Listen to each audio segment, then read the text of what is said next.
Welcome to the Osmium Update, your weekly data and infrastructure update from the Osmium Data Group, brought to you by Mortillaro and Arjan Timmerman. In this week's news, we will be talking about the Pure Storage announcements of FlashBlade EXA, news at Intel, and KubeCon EU 2025 that is around the corner. So, welcome, and could you please start off with the Pure Storage announcements of the FlashBlade EXA? Absolutely. Thank you, Arjan, and great to have you here as well. So as you may know, and it's public, Pure Storage has been announcing their latest architecture called FlashBlade EXA.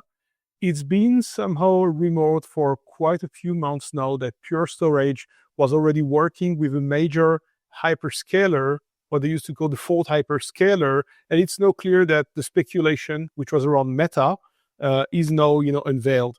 The leadership team at Pure Storage had been mentioning that during several earnings calls and analyst calls. We know that Meta released a blog, I think last week, where they were explaining the work they've been doing with Pure Storage. So let's just dive into what is FlashBlade EXA. It's an infrastructure which is kind of deviating a bit from what Pure Storage has been doing until now, which are traditional appliances where they have the full I wouldn't say architectural, but hardware control over everything, elements, DFMs, etc. Here, what they've done is that they are disaggregating metadata and data. The metadata is currently going on FlashBlade nodes, and the data is going to be stored on commodity servers with SSD drives. So it's a big change and a big challenge, I would say, even within Pure Storage, because of the groundwork which has been done with direct flash modules. But it seems like this is working, and I would say that's pretty much it. For now, it is exactly how you described it, but later in the year, somewhere at the end of the year, probably Pure will come with their own data nodes as well. So that's something you can see that in the video that we have, but that's one of the things that they told as well. For now, the data side is a third party, but they will come with something of Pure Storage as well. So that's a good thing to add, I guess. Right. So Arjan, we just learned that Intel has a new CEO, Lip Bu Tan, if I'm not mistaken, which was working previously in the semiconductor industry as well. So what's going on at Intel? A lot. That's the straight answer. The thing is, we know that Intel is struggling for quite some time now. 3 months ago, they announced that Pat Gelsinger was resigning. There's been an interim CEO, two CEOs for the last 3 months.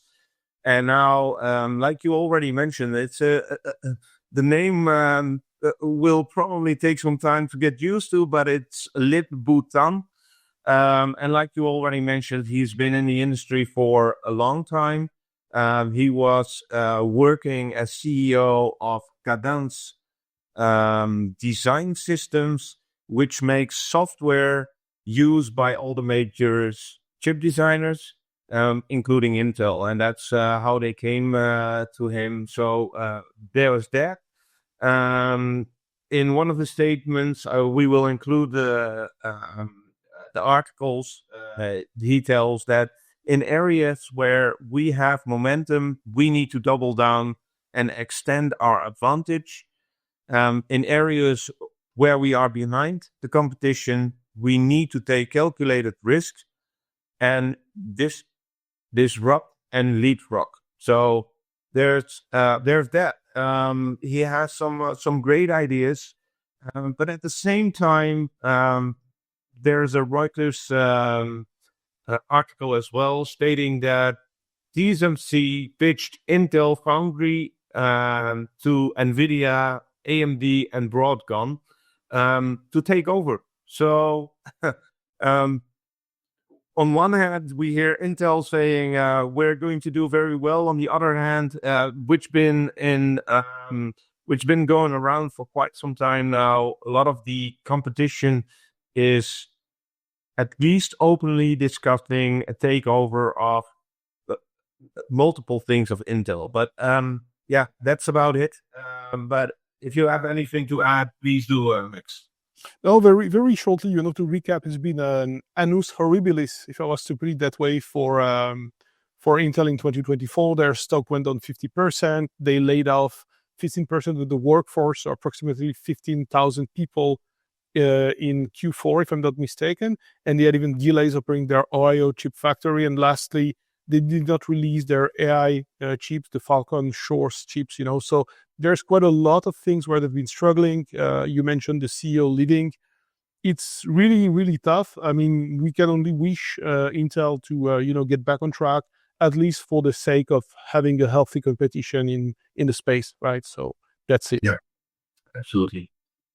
Yeah, and our closing news for today is KubeCon is coming to London this year. So KubeCon EMEA or KubeCon Europe, it's the last straight line. Travel arrangements are ready from our side. So Arjan, what are we going to be doing there? And what's important for you and for us? So for us, as Osmium Data Group, we are always looking at the data side of things. So what are we doing at KubeCon? I hear people say there's a lot going on at KubeCon. We've been there last year in Paris.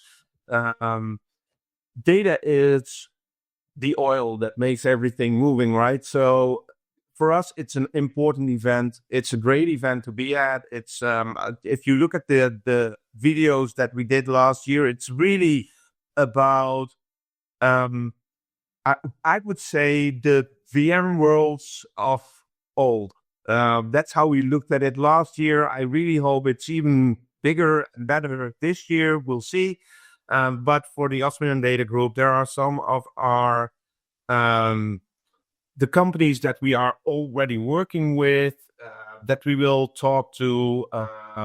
We are going to talk to Platform 9, which is trying to get some of the customers moving from VMware to their platform. So some interesting sites, some interesting things that are going on there. We will definitely be also talking to Red Hat about OpenShift. So the combination of virtualization, data infrastructure, as well as Kubernetes environments, and getting that all together is really an important thing that we see happening across the world, but also in the EMEA region. So yeah, really looking forward to it, and maybe you have something to tell about it as well. Yeah, very briefly, as you say, the vibe there was absolutely fantastic last year. I was also at the 2022 edition, but it was still, kind of post-COVID, so things were still recovering. Absolutely fantastic atmosphere, very, very dynamic, very optimistic.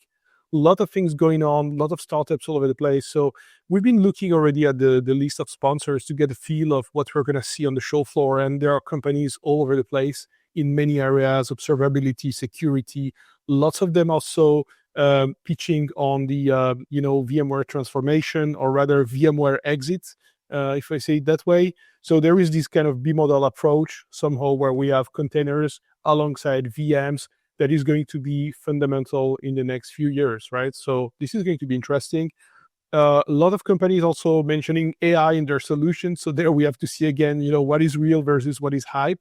But, these days you cannot brief without saying AI, at least for 3 times per minute. So that's where we are. And last thing I want to say is that we are also going to be doing a review together, you and I, with our friend Stu Miniman from Red Hat later today. And we're going to talk exactly about that. So make sure to head over to the In the Clouds show and bookmark that, because it's going to be interesting for sure. So thank you very much, Aaron, for your time. Make sure you follow us for more insights. You can find us on YouTube, on LinkedIn, and Blue Sky. See you next week for another Osmium update, and maybe see you also at KubeCon.